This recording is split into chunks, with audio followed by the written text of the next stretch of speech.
रवैया है, हम उसकी भी मजम्मत करते हैं। और मुझको ऐसा लगता है कि इस वक्त, चूंकि मरहूम शायर ने कहा था, मैंने कल भी वो जुमला दोहराया था कि सरहद पे तनाव है, लगता है देश में चुनाव है। लगता है कि चुनाव के दिन करीब होते जा रहे हैं, तो एक साजिश की जा रही है और टारगेट किया जा रहा है माइनॉरिटीज को, और इसमें दोनों का भला है। एनडीए का भी भला है, महागठबंधन का भी भला है। एनडीए का भला इसलिए है कि मुसलमानों को प्रैक्टिकल डेट बनाकर, माइनॉरिटी के लोगों को निशाना बनाकर इनके घर लूटे जाएं, इनके खिलाफ मजहबी नारे लगाए जाएं, इनके मजहबी इबादत खानों को तोड़ा जाए और उसके दरमियान में डर और खौफ पैदा किया जाए, जिससे जो हिंदू कॉमनल वोट है वो ताकि मुत्तहिद हो जाए, उनकी सियासी रोटी पक जाए।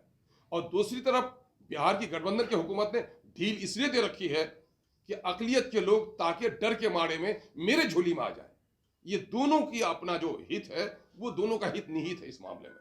इसलिए ये मामला कहीं से भी बिहार जैसे सौहार्दपूर्ण क्षेत्र में, जो बापू के चंपारण की धरती भी यहाँ रही, हम बौद्ध का नाम लेते हैं, गौतम बुद्ध का नाम लेते हैं, जिस मुनीर शरीफ के दरगाह का हम नाम लेते हैं प्यार प्रेम और आस्था के तौर पर, उसको भी नहीं बख्शा गया है। तो ये जो हालात बिहार में बिगड़ते चले जा रहे हैं, तो बिहार की हुकूमत आखिर क्यों पाँव में मेहंदी डाले बैठी हुई है, क्यों गिरफ्तारी अब तक नहीं हुई, और जिन ऑफिसरों की लापरवाही के नतीजे में ये सारे वाकयात हुए, उनको वहां से हटाया क्यों नहीं गया, सस्पेंड क्यों नहीं किया गया। ऐसे लोगों की नौकरियां चली जानी चाहिए जो लॉ एंड ऑर्डर को मेंटेन नहीं कर पाए।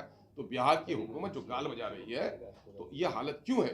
बीजेपी के पेशानी पे तो फसाद कराना लिखा हुआ है ही, उसको तो फसादी में मजा आता है, लेकिन बिहार की हुकूमत जो कह रही है, चूंकि मैं इसलिए कहता हूं बीजेपी का नाम, चूंकि जो वहां पर जो रही के दुर्गा वाहिनी के लोग थे, वहां पर सेना के लोग थे, तो इस तरह के जो लोग थे वहां पर, तो इस तरह के लोगों ने ही इस तरह का हंगामा किया है। इन तमाम तो लोगों का जो रिश्ता है, ये हिंदूवादी इन संगठनों का जिनके जरिए से जुलूस निकाले गए, इनका रिश्ता बीजेपी से रहा है। तो इस तरह की जो घटनाक्रम हुई है, बिहार के लिए अच्छा नहीं है, बिहार के जनरेशन के लिए अच्छा नहीं है, बिहार की तरक्की के लिए भी अच्छा नहीं है। मैं देश के और राज्य के बुद्धिजीवियों को भी से निवेदन करना चाह रहा हूं कि बिहार में अगर शांति और सौहार्द कायम नहीं होगा, तो वो बिहार जो खनिज से वंचित बिहार है, वो बिहार जो इंडस्ट्री से वंचित बिहार है, वो बिहार जो रोजी रोटी के लिए प्लान करना जिनकी मजबूरी हो गई है, मजदूरों का प्लान हो रहा है, शिक्षा के लिए प्लान हो रहा है, हमारे जो ब्रेन ड्रेन हो रहा है, अच्छे पढ़े लिखे लड़के बाहर जाकर नौकरी कर रहे हैं, चूंकि अवसर नहीं आ रहा है, तो बिहार कैसे तरक्की करेगा। इस तरह की घृणित माहौल में, डर के माहौल में, तनाव के माहौल में, दंगे के माहौल में क्या बाहर की कोई कंपनियां आकर यहां पर अपना काम शुरू करेगी? नहीं करेगी। तो इसका नुकसान सिर्फ कम्युनिटी को नहीं होने जा रहा है, बल्कि हमारे आने वाले जनरेशन को इसका नुकसान होने जा रहा है। तो इसलिए मैं बिहार सरकार से मुतालबा करता हूं कि बिहार सरकार फौरी तौर पर जो लोग मुजरिम हैं उसकी गिरफ्तारी करे और उनको करार वाकई सजा दे, और जो दुकानें जलाई गई हैं उन दुकानों का मुआवजा दे। डिजिटल इंडिया के बारे में कहा जाता है कि 5 करोड़ से ज्यादा का शोरूम था इलेक्ट्रॉनिक्स का, वो लूट लिया गया। वो क्या करेंगे? भीख मांगेंगे? क्या करेंगे? बाद को गुंडे बनेंगे उनके बच्चे पेट पालने के लिए? सरकार उनको मुआवजा दे। फल की दुकानों को लूटा गया, और वहां पर सिटी पैलेस मैरिज हॉल को तोड़फोड़ किया गया, वहां पर बादशाह फल वाले की दुकान को लूट लिया गया। ये लोग जो भीख मांगेंगे, अब इनका कौन देगा मुआवजा? सरकार को टैक्स जनता देती है, जान माल इज्जत आबरू की पहरेदार है सरकार, और अगर उसमें फेलियर है तो जिनका दुकान लुटा उनका मुआवजा देना सरकार की जिम्मेदारी है। सरकार ऐलान करे कि तखमीना करके तमाम लोगों को मुआवजा दिया जाए, जो लोग जख्मी हों उनका इलाज करा जाए, उनको मुआवजा दिया जाए।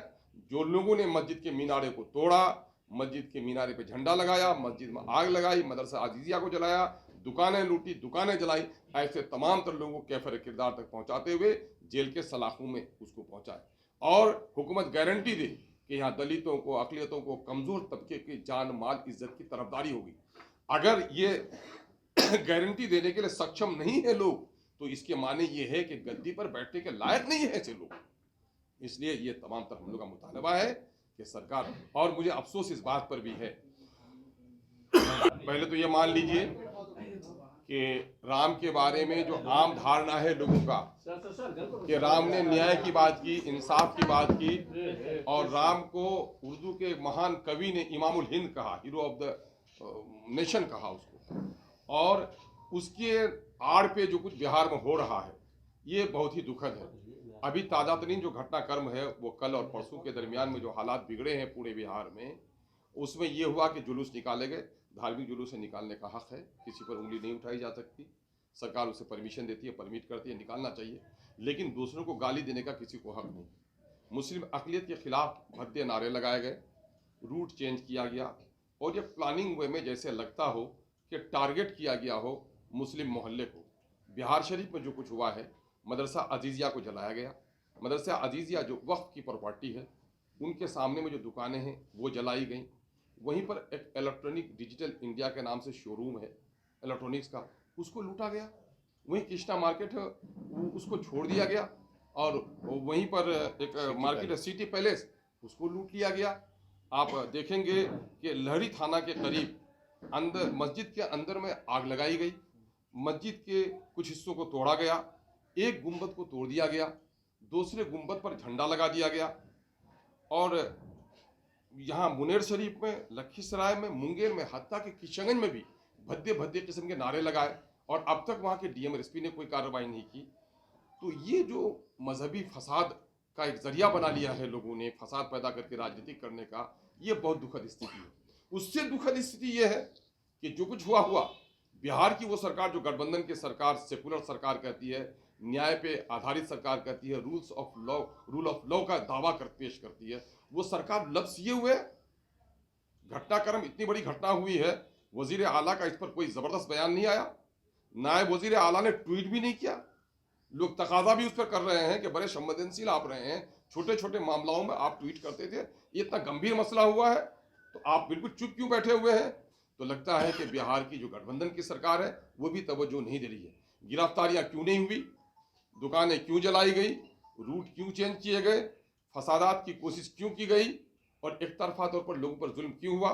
जो लोग जख्मी हुए हैं उन जख्मियों का अब तक कोई खबरगिरी करने वाला नहीं हुआ, उनका इलाज क्यों नहीं हुआ, सरकार ने मुआवजे का ऐलान क्यों नहीं किया। तो एमआईएम इसको लेकर अपने शदीद गम और गुस्से का इजहार करती है और इस वाक़े की मजम्मत करती है, हम कंडम करते हैं। ये लो मुंह मीठा करो, आज मैंने अपना जॉब छोड़ दिया, अब हम पूर्णिया वापस जाएंगे। जॉब छोड़ दिया है? मतलब ये घर कैसे चलेगा, हम करेंगे क्या, और माँ बाबूजी क्या बोलेंगे? इसलिए मैं एक और मिठाई का डब्बा लाया, अपने बिजनेस के लिए लोन अप्रूव हो गया। अरे लोन अप्रूव हो गया वो तो ठीक है, लेकिन पूर्णिया में हम रहेंगे कहाँ? अपना घर भी तो नहीं है वहाँ। इसलिए तो एक और मिठाई का डब्बा अलग से लाया हूँ। हमने पूर्णिया में घर ले लिया है, पूर्णिया के ई होम्स पैनोरमा में। पूर्णिया में पैनोरमा ग्रुप लेकर आए हैं ई होम्स पैनोरमा, बड़ा घर, आलीशान जिंदगी और अत्याधुनिक सुविधाओं के संग। अरे अरे, अब क्यों मुंह मीठा करवा रही हो? क्योंकि हम घर वापसी जो कर रहे हैं। घर वापसी की खुशी पूर्णिया में ई होम्स पैनोरमा के संग। ई homes panorama, luxurious lifestyle redefined.